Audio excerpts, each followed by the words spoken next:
dhacdada xalad dhacday waa midaan idinla qaybsanayno xarunkeeda. dhacdada xalad dhacday waa midaan idinla wadaagayno xarunkeeda. mar haddii aan idinla wadaagayno tallaabaha aan qaadnay ayaan idin sheegaynaa. tallaabaha aan qaadnay dhacdadii xanuunka lahayd ee xalad dhacday tallaabaha aan qaadnay ayaan idin sheegaynaa. xalay si mas'uuliyad darro ah ayaa laba qof oo shacaba wuxuu ku dilay askari booliis ah.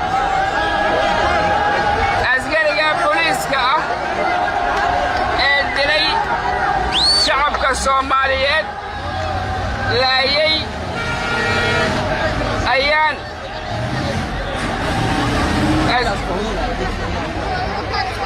fawdada daaya walaalayaal, fawdada daaya, fawdada hala daayo aan ismaqalno, fawdada hala daayo aan ismaqalno, fawdada hala daayo. askariga dilay dadka waxaa loo qaaday xabsiga ayaa loo qaaday. arrintaasna waa loo daba taagan yahay. ciddii amartay iyo isagaba tallaabo cad ayaa dawladdu ka qaadaysaa. adinka mas'uuliyiintii dadka la dilay aniga ii imaanayaan. ayagaa maxkamadaynaya. ninka dhibka dhigay ayagaa maxkamadaynaya.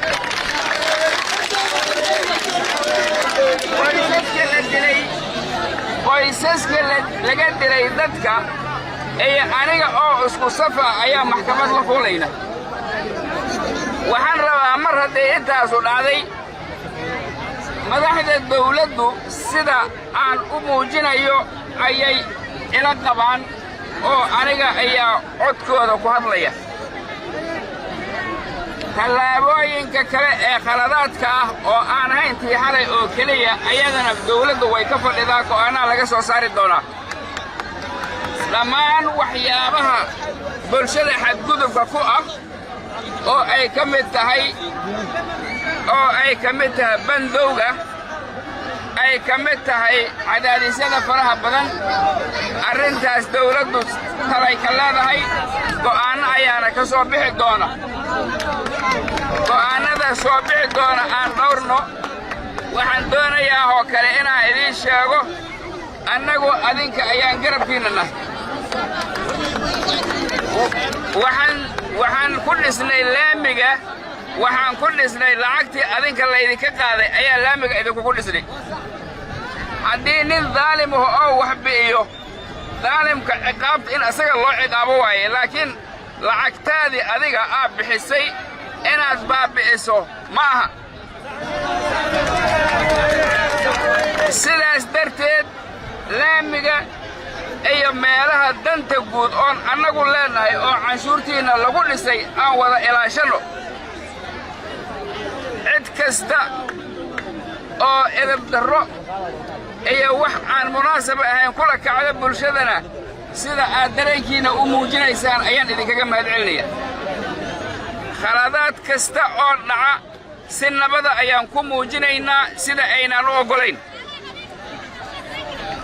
haddana annagoo muujinayna dareenkeenna ayaa haddana waxaa loo baahan yahay inaan magaaladan annaga magaaladeenni ah ee burburka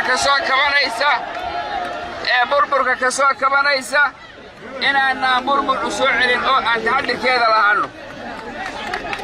waxaad og tihiin burbur in laga soo kabanayo. dadaallo badan ayaa loo maray in burburkaas laga yimaado. wiilal badan oo idinka mid ah wax yaraan ismaqalno raalli ahada. dhalinyaro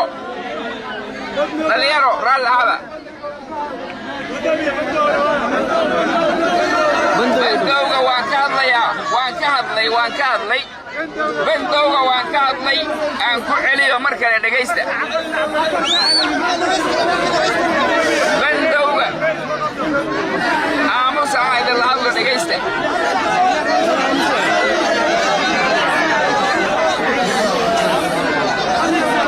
arrinta bandowga shacabku oo caqabadna ku ah taladeeda dawladda u fadhida go'aanaha ka imaanaya saacadaha soo socda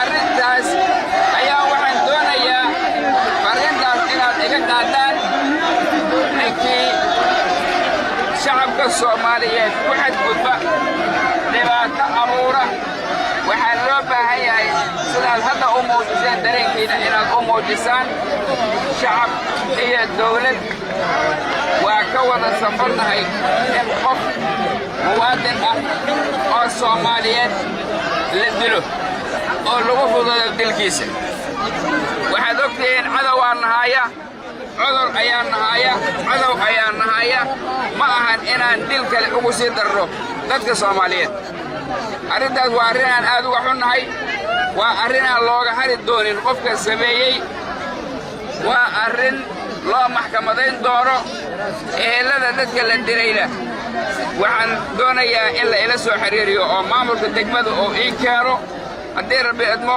si aan u wada maxkamadayno intaasaan raba inaan idin iraahdo barnaamijyadii dareenkii aad ku muujinayseen ama bandow ha ahaado ama dhibaatada dhacday ha ahaato waad muujiseen